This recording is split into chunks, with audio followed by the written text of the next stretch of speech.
So the question I get asked most often when I'm playing with Pearl Django is, how do you do that pitch bend thing?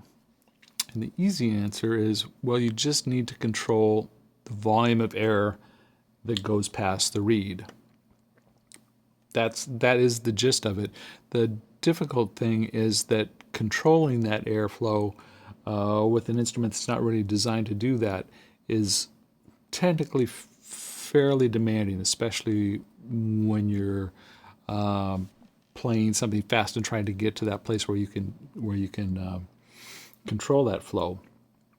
The technique that I've come up with is to wedge my thumb just under the key and kind of use the flesh of my thumb to act as a cushion and press against that, and it makes it easier to control.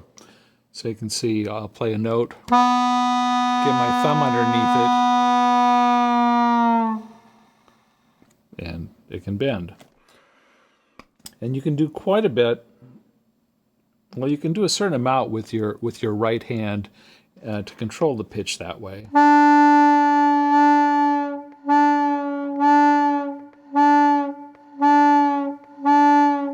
But if that's all you could do, it might not be that useful.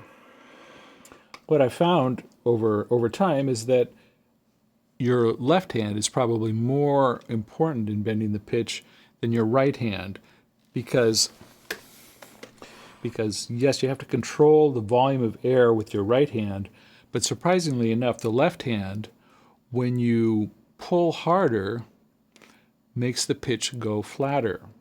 And I don't really understand why. It probably has something to do with aerodynamics that probably one of our Seattle Boeing engineers could tell me about. But I would think you pull harder, the air goes faster, it's probably going to go sharper. But it doesn't. It goes flatter.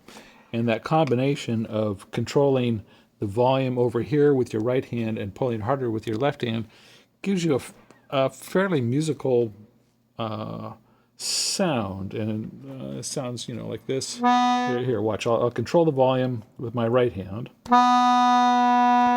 I've got it so it's going a little flat. Now, watch when I pull harder.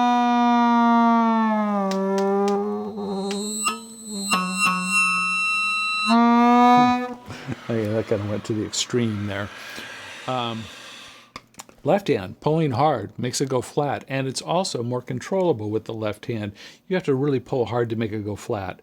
And so being able to pull a little bit hard, make it go a little flat, pull harder, make it go flatter, or even altering the amount of pulling, like if you had your bellows out, it's a little easier from the out position. Going in and then pressing, you can almost get a vibrato, or you can get a vibrato.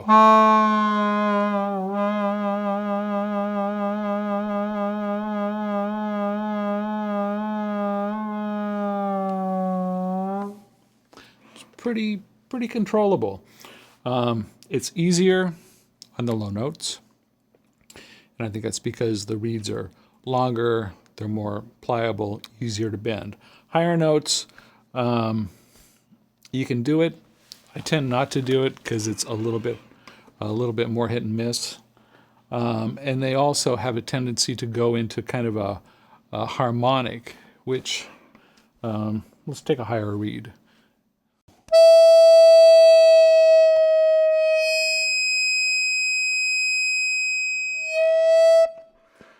Doesn't do the bendy thing. I think if you pull a little less hard, you can get it to bend. But it wants to go into that in the higher notes. So I tend to stick to the lower notes. The lowest notes, you can bend them monstrously. It gets kind of comedic and maybe less musical, but perhaps more entertaining, the lowest note.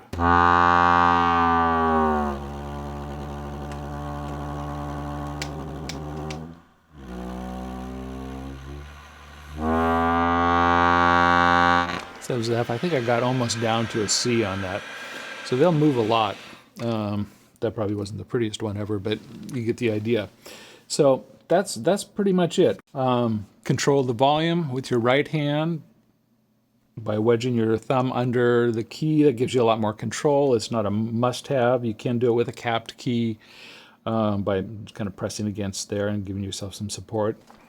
It's also possible to do it with black notes. I usually make a bridge, some sort of support that I can get so that I can control that a little bit better again. So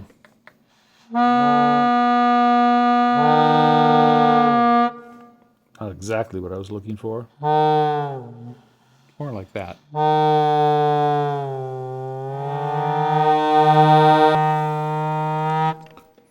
So, in any case, that's how I do it, and hopefully it could be a useful part of your own musical vocabulary on the accordion. Good luck.